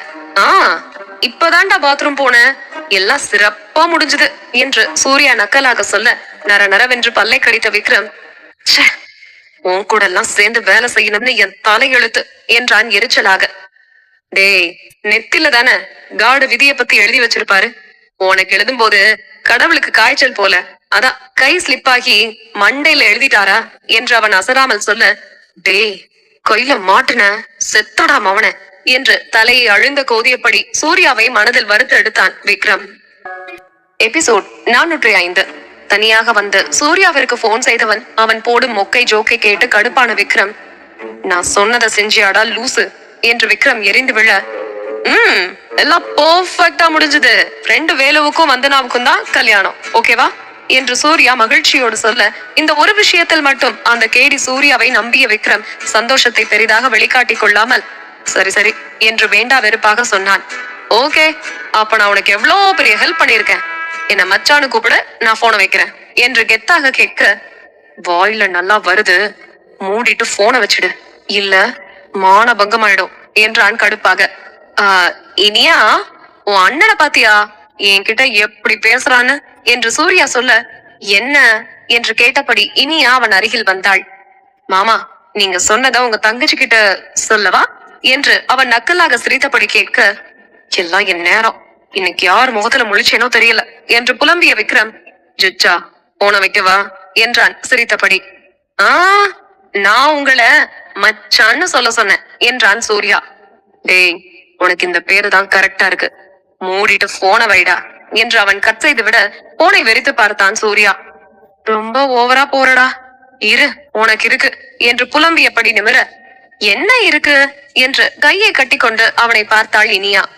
ஐயோ, இவ இருக்கிறதையும் மறந்துட்டோமே என்று மனதில் திகில் பரவி விட, அது ஒண்ணும் இல்ல சில்கி, உன் அண்ணன் கூட ஒரு சின்ன டிஸ்கஷன், நீ தப்பா எடுத்துக்காத என்றான். என்ன என்ன டிஸ்கஷன் என்று அவள் நக்கலாக கேட்க, ஒயிட் கலர் நைட் ஷர்ட்டும் 3/4 பேண்டும் அணிந்து அவள் நிற்கும் தினசை பார்த்த சூர்யா, ரொம்ப கியூட் பேபி நீ என்று கண்ணம் கிள்ள அவள் என்ன கேட்க வந்தாளோ அதையே மறந்துவிட்டு அவனை பார்த்தாள். சில்கி மயங்கிருச்சு என்று சிரித்தவன் அப்படியே அவள் இடுப்பில் கை வைக்க, சி போங்க என்று நகர போனவளை அப்படியே ஒட்டி நின்ற சூர்யா, இன்னும் 3 நாள்ல நீ ஊருக்கு போயிடுவதான என்று ஏக்கமாக கேட்டான் சூர்யா. ஆமா, அதுக்கு என்ன என்றாள் அவள். என்னது என்னவா, உனக்கு கொஞ்சம் கூட ஃபீலிங்கே இல்லடி, இந்த ஆரஞ்சு லிப்பு, அப்புறம் இந்த கியூட் ஃபேஸ், இந்த சீக்கு என்று அவன் சொல்லும் போதே அவனை திரும்பி பார்த்து முறைத்தாள் இனியா. ஏய், நான் இந்த செக்க சிவந்த கண்ணத்தை சொன்னேன்டி, என் பட்டுக்குட்டி என்று அவளை கைகளில் ஏந்தினான். இவனுக்கு இதே வேலையா போச்சு என்று அவளுக்கு ஃபேவரட் பிளேஸ் ஆன அவன் நெஞ்சில் சுருண்டு கொண்டாள் குழந்தையை போல. இனியா என்றான். அவனை முறைத்து பார்த்தாள் அவள். எப்போதெல்லாம் இனியா என்று அழைக்கிறானோ அப்போதெல்லாம் ப்ராப்பர் மூடுக்கு வந்து விடுவான். சில்கி என்று அழைத்தால்தான் காதல் வலையில் சிக்கியவன் இன்னும் மீளவில்லை என்று அர்த்தம். என்ன என்றாள் எரிச்சலாக. இப்ப எதுக்கு கோச்சுக்கிற என்று அவளை பின்னாடி இருந்து கட்டி கொண்டான். நீ எதுக்காக என்ன கூப்பிட்ட அத சொல்லு என்றாள். நீ ஃபாரின் போறதுக்குள்ள ஒரே ஒரு தடவை என்று அவன் இழுக்க கண்கள் மின்ன, என்னது என்று அவன் பக்கம் திரும்பி படுத்தாள் இனியா. அது ஒத்துப்பையான தெரியல, நீ போறதுக்குள்ள என்று அவன் நிறுத்த ஹார்ட் பீட் அதிகமாக துடிக்க, என்ன மாமா என்று அவள் ஆர்வமாக கேட்க, ஒரே ஒரு தடவை என் வீட்டுக்கு வந்து என் பெட்ல என் கூட என கட்டி பிடிச்சிட்டு தூங்கிட்டு போ என்றான். அவனை முறைத்த இனியா, அவ்வளவுதானா என்றாள். அவள் என்ன ஓட்டத்தை சரியாக கணித்தவன், நீ ஏதாவது பெருசா எதிர்பார்த்தியா என்றான் நக்கலாக. நான் எதுவும் எதிர்பார்க்கல, நீயும் எதுவும் எதிர்பார்க்காம மூடிட்டு படு என்று அவனை விலக்கி படுத்தவள் அவனை நறுக்கென்று கிள்ளிவிட்டு திரும்பிக் கொண்டாள். ஐயோ அம்மா என்று அவன் வலியில் அலற, ஐயோ என்னாச்சு என்று அவள் முழிக்க அவன் 2 கையையும் கிள்ளிய இடத்தில் வைத்துக் கொண்டு வலியில் முழிப்பதை பார்த்தவள், போங்க மாமா என்று வெட்கத்தோடு திரும்பிக் கொண்டாள். உனக்கு வாரிசு கொடுக்க போற மகா பிரபுடினா இப்படி கிள்ளி விளையாடி என் உசுர் எடுக்காத என்று அவன் நக்கலாக சொல்ல, இப்ப என்ன மாமா பிரச்சனை உங்களுக்கு என்று அவள் சூர்யா பக்கம் திரும்ப பட்டென்று அவள் மீது சாய்ந்தவன் அவள் மென் இதழை கொய்ய ஆரம்பித்தான். முதலில் அவள் திடுக்கிட்டு விழித்தாலும் கூட கொஞ்சம் கொஞ்சம் வெள்ளப்பாகை போல கரைய ஆரம்பித்திருந்தாள் இனியா. எவ்வளவு முயன்றும் அவன் மீது கோபமே வரமாட்டேங்குதே. ஆரம்பத்திலிருந்தே தன் அண்ணனுக்கும் அவனுக்கும் ஆகாது என்று நன்றாகவே தெரியும். அதனால்தான் அவனை சுத்தலில் விட்டிருந்தாள். ஆனால் இப்போது அவன் என்ன செய்தாலும் மனம் ஏற்றுக்கொள்கிறது. திருமணமாகும் வரை அண்ணனுக்கு பாசமலர் தங்கையாக இருந்தவள் இப்போது இந்த இன்னசென்ட் கேரக்டர் சூர்யாவிடம் அடைக்கலமாகிவிட்டாள். அண்ணன் முக்கியமா கணவன் முக்கியமா என்று கேட்டால் விடை தெரியாது. உடலும் உயிரும் சேர்ந்தால் தானே உயிர் வாழ முடியும். இல்லை என்றால் நடைப்பிணமாகத்தான் கிடக்க முடியும். அது போலதான் சூர்யா இல்லை என்றால் இனியா நடைப்பிணம்தான். இருந்தாலும் இந்த கேடி இவ்வளவு கட்டுப்பாடாக இருப்பான் என்று அவள் நினைத்ததே இல்லை. திருமணம் முடிந்ததும் நான் அங்கு போகாமல் இருந்த அந்த வாரத்தில் இங்கு எத்தனை முறை வந்து சில்மிஷம் செய்ய ஆரம்பித்து விட்டான். இதோடு 51வது முத்தம் உதட்டில் மட்டும். மற்றபடி பெரிதாக எந்த முன்னேற்றமும் இல்லை என்பதை விட அவன் முன்னேறவில்லை. படிக்கும் பெண்ணை கெடுக்க கூடாது என்று குட் பாலிசி வைத்திருக்கிறான். அது இனியாவிற்கு தான் சில சமயம் எரிச்சலாகி போகிறது. ஏண்டா MBA படிக்க வேண்டும் என்ற கனவை அவனிடம் கூறினோம் என்று தன்னைத்தானே கடிந்து கொள்வாள். இப்போது கூட முத்தமிட்டானே, அதோடு அவளை அணைத்தபடி சிறு குழந்தை போல தூங்கிவிட்டான். வேறு எந்த செல்விஷமும் இல்லை. எப்படி இவனால் இப்படி இருக்க முடிகிறது? வெளியே சோவென மழை பொழிந்து பூமியை குளிர்வித்துக் கொண்டிருக்க பூனை முடிகள் எல்லாம் சிலிர்த்து எழ அவன் அருகாமை அவஸ்தையாகி போனது இனியாவிற்கு. இதே போலதான் அங்கு அமெரிக்காவில் இருக்கும் போது முப்பொழுதும் இவன் சிந்தனையே வாட்டும். அவன் போட்டோ எடுத்து பார்த்து மனதை ஆற்றிக்கொள்வாள். இத்தனை சொந்தங்களோடு இருந்துவிட்டு அங்கு யாரும் இல்லாமல் இருப்பது வேதனையை அளித்தது என்றால் இவன் இல்லாதது மனதுக்கு சென்று உயிரை பிசைந்து வாட்டியது. முடிந்த மட்டும் அவளின் பிஞ்சு கரத்தில் ஆணவனை இறுக அணைத்துக் கொண்டாள்.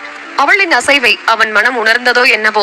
அவள் உச்சியில் மெல்லிய முத்தமிட்டு இனியாவின் நெஞ்சு குழியில் முகத்தை புதைத்துக் கொண்டு தூங்குடு சில்கி என்றான். தூக்கத்திலேயே சத்தமில்லாமல் சிரித்துக் கொண்டாள் அவனின் மனைவி. இங்கு அவர்களை சுற்றி ஆங்காங்கே சிறுவர்கள் விளையாடிய வண்ணம் இருக்க பொதுமக்களும் நடமாடியபடி இருந்தனர். ஒரு கல்பெஞ்சில் அந்த பக்கம் ஆர்த்தியும் மற்றொரு பக்கம் வஜ்ரவேலுவும் அமர்ந்திருக்க, இந்தாங்க என்று ஸ்வீட் பாக்ஸை அவனிடம் நகர்த்தி வைத்தாள் ஆர்த்தி. அவளை பார்க்காமல் எதிரே விளையாடும் குழந்தைகளை பார்த்தபடி பாக்ஸை திறந்தவன் அதிலிருந்த ஸ்வீட்டை எடுத்து வாயில் வைத்தான். சோ ஸ்வீட் பட்டர் பன் என்று அவன் இனிப்பை உண்டு சிலாகித்து கூற, அது பட்டர் பன் இல்ல, பெங்காலி ஸ்வீட் என்று வெட்கத்தோடு சொன்னாள் ஆர்த்தி. ஏய், நான் ஸ்வீட்ட சொல்லல, ஒன்னதான் சொன்னேன் என்று அவன் காதலாக சொல்ல முட்டைக்கண்ணை உருட்டி உருட்டி பார்த்து அவனை முறைத்தவள், நான் சப்பியா இருக்கிறதுனால உங்களுக்கு ஹாப்பியா இருக்கா என்றாள் கோபத்தில் மூச்சு வாங்கியபடி. குண்டா இருந்தா என்னடி, நீ ரொம்ப அழகு. உன்னோட அந்த முட்டைக்கண்ணு அழகு, கொழு கொழு கண்ணம் அழகு, கிளி மூக்கு அழகு, நிலா மாதிரி இருக்கிற உன்னோட முகம் அழகு. விவசாயத்துல தண்ணீருக்கு பஞ்சம் இருந்துட்டே இருக்கு, ஆனா உன் லிப்ல மட்டும் எந்த நேரமும் தண்ணி இருந்துட்டே இருக்கும். மண்ணை பட்டா போட்டு எடுத்துக்கிட்டா நான் நினைச்ச நேரமெல்லாம் நீரை எடுத்து தாகம் தீர்த்துக்கலாம் என்று அவன் உதட்டை ஈரப்படுத்தி கொண்டு சொல்ல, அவன் தன் உதட்டின் மீது இத்தனை ஈடுபாட்டோடு பேசுவதை கேட்ட ஆர்த்தியின் இதழ்கள் புன்னகையில் விரிந்தது. என்னை யாருமே இவ்வளவு தூரம் வர்ணிச்சது கிடையாது என்றாள் புன்னகையோடு. நான் வர்ணிப்பேன், தினமும் வர்ணிப்பேனான்னு தெரியாது, பட் காதல் சேட்டைகள் மட்டும் குறைவில்லாம பாத்துப்பேன் என்றான் உறுதியாக. அவன் பளபளவென மின்னும் தேகத்தை பார்த்த ஆர்த்தி, நீங்க என்ன அதிகம் சாப்பிடுவீங்க, உங்க கலர் நல்லா இருக்கு என்று பேச்சை ஆரம்பித்தாள். ஒன்னும் இல்ல, காலையில கம்மங்கூழ், மதியம் ராகி அடை வித் தேங்காய் சட்னி, நைட்டுக்கு dinner ragi dosa with any gravies என்றான் பெருமையாக. அவனை அதிர்ந்து பார்த்த ஆர்த்தி, இதெல்லாம் என்ன என்றாள் திரு திருவென்று முழித்தபடி. ஏன், நீ இதெல்லாம் சாப்பிட்டது இல்லையா என்று வேலு அவள் பக்கம் திரும்பி கேட்க, ராகி அடை மட்டும் எப்பயாவது ஒரு தடவை பாட்டி செஞ்சு தருவாங்க, அதையே நான் முழுசா சாப்பிட மாட்டேன், டேஸ்ட் இல்லாம ரஃப்பா இருக்கும். ஆனா நீங்க 3 வேளையும் ராகில தான் செஞ்சு சாப்பிடுவீங்களா என்று அவள் ஒரு பயம் கலந்த குழப்பத்தோடு கேட்க, ஆமா, ரொம்ப டேஸ்டா இருக்கும் என்று அவன் புன்னகைத்தபடி சொல்ல முகத்தை உருவென்று வைத்துக் கொண்ட ஆர்த்தி, 3 வேளையும் இதை எப்படி சாப்பிடுறது என்று முகத்தை அஷ்டகோணலாக வைத்துக் கொள்ள அவள் முகத்தை பார்த்தவன், ஆமா நீ என்ன சாப்பிடுவ என்று கேட்டான். ஆர்த்தி, அவசரப்பட்டு லிஸ்ட போட்டுடாத, தெரிச்சு ஓடிட போறா என்று மைண்ட் வாய்ஸில் பேசிக் கொண்டவள், நீங்க என்ன எதுக்கு வர சொன்னீங்க, அத முதல்ல சொல்லுங்க, அப்புறமா என்னோட சாப்பாடு லிஸ்ட சொல்றேன் என்றாள் அவள். நீ போட போற லிஸ்ட்ல நான் பயந்தடிச்சிட்டு எல்லாம் ஓடிட மாட்டேன், பிரளயமே வந்தாலும் நான் சொல்ல வந்ததை சொல்லிட்டு தான் போவேன், நீ ஆரம்பி என்று கண்ணசைக்க, அது ஒன்னும் அவ்வளவு பெருசு இல்ல, காலையில எழுந்ததோ 6 மணிக்கு ஒரு பெட் காஃபி, அப்புறம் 7 மணிக்கு சுட சுட இட்லி சாம்பார் சட்னி வடகரி, அந்த மாதிரி டேஸ்டியா சாப்பிடணும் என்று சொல்லும் போதே அவள் முகம் பளிச்சிட்டது. அப்புறம் என்று அவன் எடுத்து கொடுக்க, ஒரு 8 மணிக்கு இடியாப்போ வித் தேங்காய் பால், இனிப்பா டேஸ்டியா இருக்கணும் என்று அவள் இதழை ஈரப்படுத்திக் கொள்ள அவள் கொண்டு வந்த பஞ்சாபி ஸ்வீட்டை சாப்பிட்டபடி மதியம் என்றான். ஆட இருங்க, கால டிஃபனே இன்னும் முடியல, அதுக்குள்ள மதியத்துக்கு போயிட்டீங்க என்று முறைத்தவள், 9 மணிக்கு காலேஜ் கிளம்பிடுவேன். ஆவி பறக்க நெய் தோசை சுட்டு சின்ன வெங்காயமும் ஒரு பூண்டை முழுசா போட்டு நல்லெண்ணெயில வதக்கி கட்டி சட்னி, எங்க அம்மாவோட ஸ்பெஷல் அது. ஒண்ணு சாப்பிட்டுட்டு காலேஜுக்கு பறந்துருவேன். மதியம் வெஜ் புலாவ், அப்புறம் சிக்கன் பிரியாணி இல்ல mutton biryani, any fried rice item, side dish chicken lollipop, chicken fry, egg fry. ஒருவேளை வெள்ளிக்கிழமையா இருந்தா ஃபுல்லா வெஜ் தான். சாம்பார், தயிர், ரசம் இந்த மாதிரி பண்ணிட்டு உருளைக்கிழங்கு ஃப்ரை, எலுமிச்சை ஊறுகாய், அப்பளம் இந்த மாதிரி கொஞ்சமா சாப்பிட்டுப்பேன் என்று கூறிக்கொண்டிருந்தவள், ஒண்ணு விட்டுட்டேனே, கத்திரிக்காய் போட்டு கல்யாண மண்டபத்துல வைப்பாங்களே வத்த குழம்பு, அது எனக்கு ரொம்ப பிடிக்கும். அத நான் வீக்லி 7 நாளும் சாப்பிடுவேன் என்றாள் உற்சாகமாக. வாரத்திலேயே 7 நாள் தாண்டி இருக்கு என்று அவன் புலம்பியபடி அமர்ந்திருக்க அதை துளியும் கண்டு கொள்ளாத ஆர்த்தி, நைட்டுக்கு ஏதாவது லைட் ஃபுட் என்றாள். அப்பாடா, நைட்டாவது கம்மியா சாப்பிடுவா போல என்று அவன் நிம்மதி மூச்சு விட, நூடுல்ஸ், பரோட்டா, கலக்கி, ஆம்லெட், ஆஃப் பாயில், அப்புறம் என்பதற்குள், ஏய் போதும்டி, இதுக்கு மேல முடியாது, காது வலிக்குது என்றான் வஜ்ரவேலு. இல்லங்க, ஒன்னே ஒண்ணு விட்டுட்டேன். காலேஜ் முடிஞ்சு ஈவினிங் வீட்டுக்கு வந்ததும் நல்ல சுட சுட டீ, அப்புறம் பட்டர் பிஸ்கட், அடிக்கடி நடுவுல கொஞ்சம் கூல் ட்ரிங்க்ஸ் தொண்டைக்குள்ள இறக்கிப்பேன். அவ்வளவுதான் என்னோட ஈட்டிங் மெனு என்றாள். ஏதோ ஹோட்டல் சர்வெண்ட் மாதிரி லிஸ்ட் அடிக்கிட்டே போற, ஐ எம் வெரி பாவம் என்று அவன் சரண்டர் ஆக்கி விட, அப்படி வாடா வழிக்கு, தேக்கு மரம் மாதிரி உடம்ப வச்சுக்கிட்டு களி மட்டும் தின்னுவானா, யார நம்ப சொல்ற? எக்ஸ்ட்ரா ஒரு ஸ்பூன் நெய் போடலனா சோறு தண்ணி இறங்காது எனக்கு. உனக்கு என்ன இவ்ளோ டிராமா வேண்டியது கிடக்கு என்று மனதில் நினைத்தவள், இவ்வளவுதாங்க நான் சாப்பிடுவேன் என்றவள் கடைசியா 10 மணிக்கு ஒரு டம்ளர் பால் என்றாள். முகத்தை பவ்யமாக வைத்துக் கொண்டு அவளின் மைதா நிறத்தையும் கொழு கொழு கன்னத்தையும் பார்த்து மெலிதாக சிரித்துக் கொண்டவன், அவ்வளவுதானா என்றான் தலையை சரித்து புருவம் உயர்த்தியபடி. இல்ல, இதெல்லாம் நான் செய்ய மாட்டேன், வேலைக்காரங்க 2 பேர் வேணும் என்று அவள் சிரிப்பை அடக்கியபடி சொல்ல, ஏன் உனக்கு சமைக்க தெரியாதா என்று அவன் குழப்பமாக சந்தேகம் நிறைந்து கேட்க, இல்ல என்று நாலா பக்கமும் தலையாட்டி வைத்தாள். ஓ, அப்போ 2 பேர் பத்தாது, 4 பேரா வச்சுப்போம் என்று அவன் நக்கலாக சொல்ல, வைப்போம் என்று கோரஸ் பாடினாள் அவள். ஆர்த்தி, இன்னும் கொஞ்ச நேரத்துல சங்காத்தமே வேண்டான்னு ஓட போறான். இத்தனை ஐட்டத்தை சொன்னதுக்கே உனக்கே வாய் வலிக்குது, கேட்டு அவனுக்கு காது வலி கண்டிப்பா வந்திருக்கும் என்று அவள் தனக்குள்ளேயே பேசிக் கொண்டிருக்க அவள் புறம் நன்றாக திரும்பி அமர்ந்தவன், நம்ம கல்யாணம் பண்ணிக்கலாமா ஆர்த்தி என்று கேட்டான் பட்டென்று. அவன் திடீரென்று கேட்கவும் அதிர்ச்சியிலும் குழப்பத்திலும் அவள் முழிக்க, நம்ம எதுக்கு சந்திச்சோம், ஏன் சந்திச்சோன்னு எனக்கு தெரியாது. உன் மேல இருக்கிற உணர்வு காதலா நட்பானு கூட புரியல. என்னை பார்த்து முதல் டைமா சைட் அடிச்சதும் நீதான், ஃபைட் பண்ணதும் நீதான். 1000 பேர் வந்தாலும் உன்கிட்ட இருக்கிற மாதிரி ஃபீலிங் யார்கிட்டயும் இருக்காது. முதல் தடவை உன்னை பார்க்கும்போது ஏதோ புலம்பிட்டு தான் வந்தேன், இவன் என்ன பைத்தியமானு நினைச்சேன். பட் கிட்ட வரும்போதுதான் தெரிஞ்சது, கண்டிப்பா நீ வேலைக்காரியோ பைத்தியக்காரியோ இல்லைன்னு. அத உன் ட்ரெஸ் கோட் சொல்லல, உன்னோட உருவம் தான் சொல்லுச்சு. உன் இடுப்புல கை வச்சதும் தாம் தூம்னு குதிச்சு, அப்ப நான் உன்னை எவ்வளவு சைட் அடிச்சேன் தெரியுமா என்று அவன் அழகாக சிரித்துக் கொண்டு கூற காதலாக அவனை பார்த்தாள் ஆர்த்தி. ஏனோ தெரியல, ஒரு சிலரை பார்த்தா மட்டும்தான் சில முக்கியமான உணர்வுகள் எல்லாம் தோணும். மனைவியா உன்னை பார்க்க போறோன்ற எண்ணத்துல ஐம் பக்கா ஹாப்பி என்று அவன் குதூகலிக்க அவள் மெலிதாக புன்னகைக்க, அன்று போட்டுவிட்ட ரிங்கின் இதய வடிவம் பாதி முனை அவள் கையில் இருக்க, இன்னொரு டைமண்ட் ரிங்கை சட்டையில் இருந்து எடுத்தவன் ஆர்த்தி கையில் போட்டு விட்டான். இரண்டும் சேர்ந்து இதய வடிவம் அழகாக தெரிந்தது. மிகவும் அழகாக 2 காதல் இதயங்களையும் வெட்டி ஒட்டியது போன்ற வடிவம். நீ எதுவும் சொல்லலையே என்று கேட்டான் ஆர்வமாக. அந்த ரிங்கை பார்த்து கொண்டு சந்தோஷத்தில் இருந்த ஆர்த்தி, நான் தானே முதல்ல சொன்னேன், அப்புறம் தானே சாருக்கே ஞானோதயம் வந்திருக்கு என்றாள் நக்கலாக. ஏய் பதில சொல்லுடி என்று அவன் ஆர்வமாக இருந்தான். இன்னும் 2 டேஸ்ல என் அண்ணனுக்கு மேரேஜ், அதுக்கப்புறம் நான் எங்க வீட்டுல பேசுறேன் என்றாள். ஏய் அவ்வளவு அவசரமாலாம் வேண்டாம், முதல்ல காலேஜ் கன்ஸ்ட்ரக்ஷன் ஒர்க் முடியட்டும், நானே வந்து உங்க வீட்டுல பேசுறேன் என்றான் வஜ்ரவேல். சரி என்று அவள் நல்ல பிள்ளையாக தலையாட்ட, சரி வா போலாம் என்று எழுந்து நடந்தான். இந்த எபிசோட் உங்களுக்கு பிடிச்சிருந்தா அந்த வீடியோக்கு ஒரு லைக் பட்டன் கொடுங்க. அண்ட் இந்த மாதிரி தொடர்ந்து வீடியோஸ்க்கு நம்ம சேனலை சப்ஸ்கிரைப் பண்ணிக்கோங்க. தேங்க்யூ.